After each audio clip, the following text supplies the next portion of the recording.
I'm Jaan, CEO of Pulse 360, performance-based ad network. At our core, we're a business that tries to meet an advertiser's targets, goals, and objectives.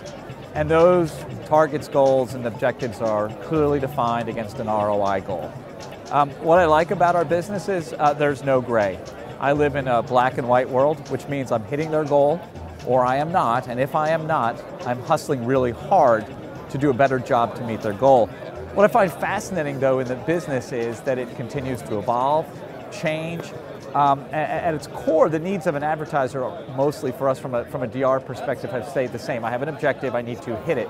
But the tools that are available continue to just frankly iterate on an astonishing level. And that's where the competition comes into play. There are dozens or even hundreds of businesses like ours, all competing, trying to meet that marketers' goals and objectives, and they each bring their own skill set to the table in terms of a piece of proprietary data, perhaps an algorithmic approach that's different than a Google. And we're all looking for a different way to meet that goal to create some differentiation and separation. One of the things that I've been most focused on is us as a company broadening our toolkit. Our history is as a text ad network. We run ads on a lot of sites that Google does not work with. And that's been great for our business, the ability to market brand name sites like weather.com or CNN.com or Gannett Digital. And that's the door opener that gets the interest from the advertising community. Now, I still have to deliver on those goals to keep their business. At the same time, when I looked at the ecosystem the last few years, we've seen all of these other sort of ad network type businesses and other players approaching the ROI goal through different lenses. So affiliate marketing, a well-known model. Take an ad, distribute it to narrow distribution where that works. It's an area that we've been building in and investing in to add to our toolkit. You've got the explosion in real-time bidding. The ability to meet a goal in real time is really empowering. It's also an extraordinary obligation you have to pay attention all the time to meet those goals. And as I think about our business and I think about other companies, that companies need to come in with a broader toolkit to be able to meet that marketer's goals, and that's what we've been really investing in terms of a series of products and solutions so that we can offer more out the gate, find the spot that works, and then channel down that, whether it's a CPC solution, a CPA, a CPS solution, a CPM solution, whatever works best for the client is where we'll channel all of our energy, and hopefully on one of those platforms that we offer, we'll find a place to kind of mine gold for them. I think that there's the extraordinary explosion in the DSP market is a boon and a very good thing for advertisers. In the end, all of this innovation benefits the advertiser first. If they win, then the rest of the players can win. Us as an ad network, a data provider company, a DSP business, everybody wins, but you're only winning if you're meeting the advertiser's goals. So this quickly evolving ecosystem around real-time bidding and the notion of demand-side platforms is a very powerful tool for the advertising community. It works. Unequivocally, it works. Now, it's not so easy as take ad, put in machine, and out come the results. It still requires smart technology, smart choices in terms of use of data. It takes extraordinary people to do this because the bar is set high in terms of meeting those goals and objectives. So if you think a traditional media planner or media buyer on steroids in terms of their abilities. So they too are, the DSPs are frankly a new cast of characters that have come to the fore in the past year. They are delivering on the goals of the marketing community that they work with, and they frankly create actually more opportunity for business like us. So we will work with some of those partners to enable transactions on behalf of our clients. And they are a competitive threat, though they are out winning business from ad networks and other businesses. They have their own media sales teams in many cases, not all, and they go in and they want to own the client, they want to own the agency relationship.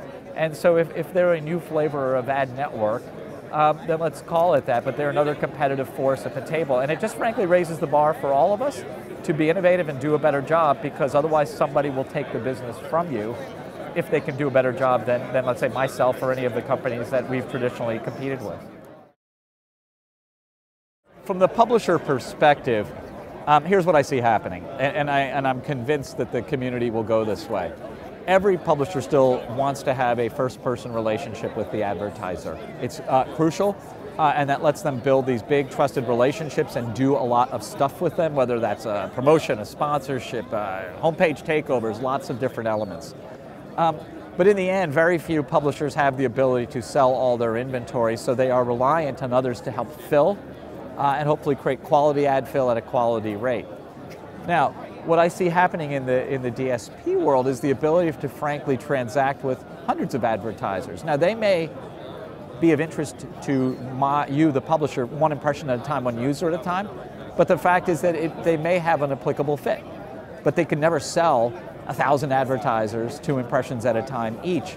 So that DSP enables that notion of, hey, I'm an advertiser, I'm looking for this targeted audience, it's available on this site, and I'll buy it. And I'll buy it at a rate that makes sense for me if you want to sell it to me.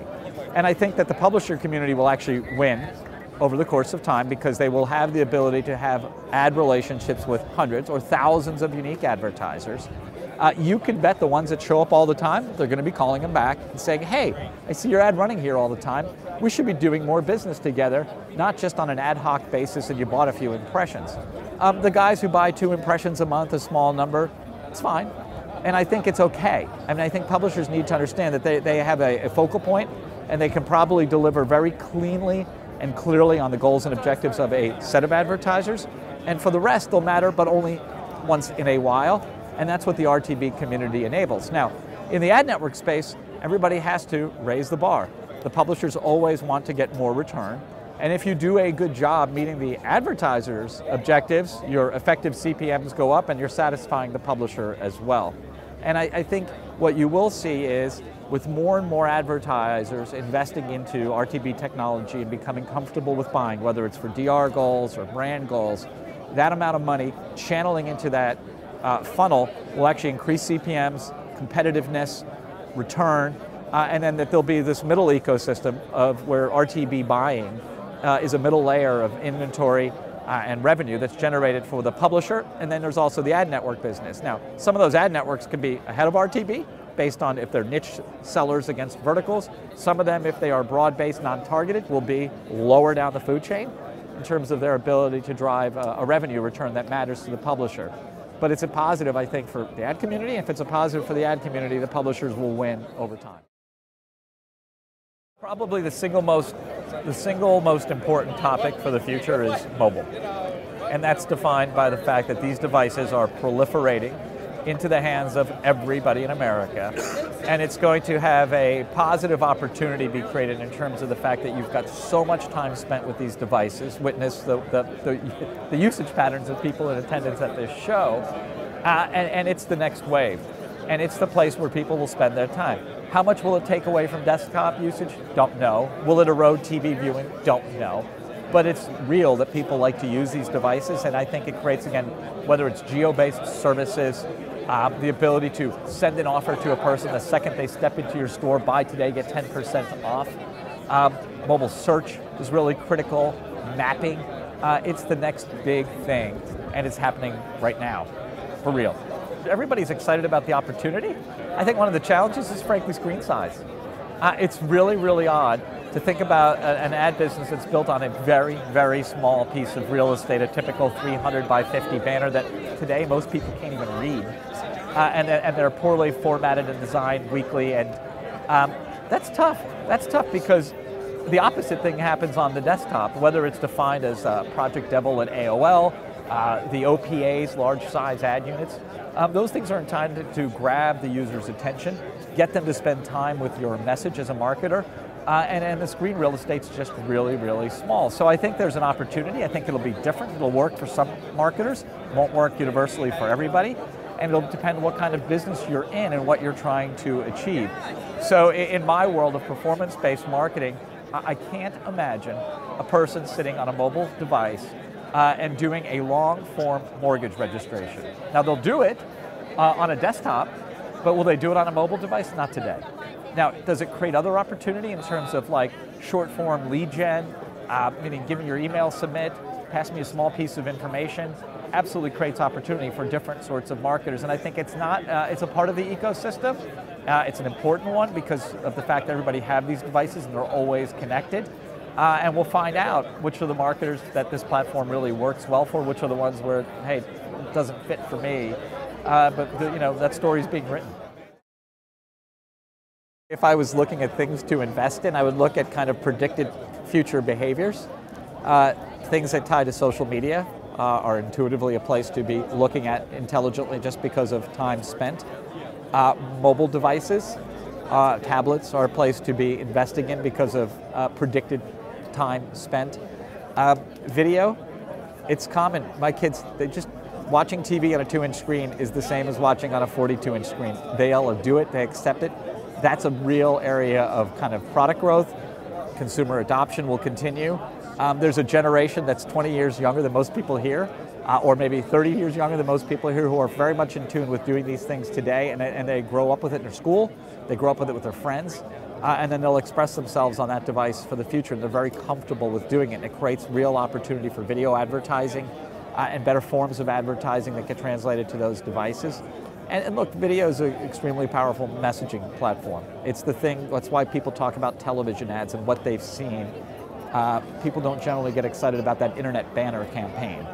And so the bar is raised on the industry to do a better job in terms of creativity, expandable ad units, rich media, things that engage people and get them involved or excited about a brand, and makes them want to do more with that brand.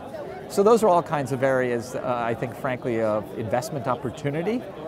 Winners and losers to be defined, don't know, I don't want to be the predictor, but you can pretty much bet that the money will follow the things that people will do, and it'll be there for real.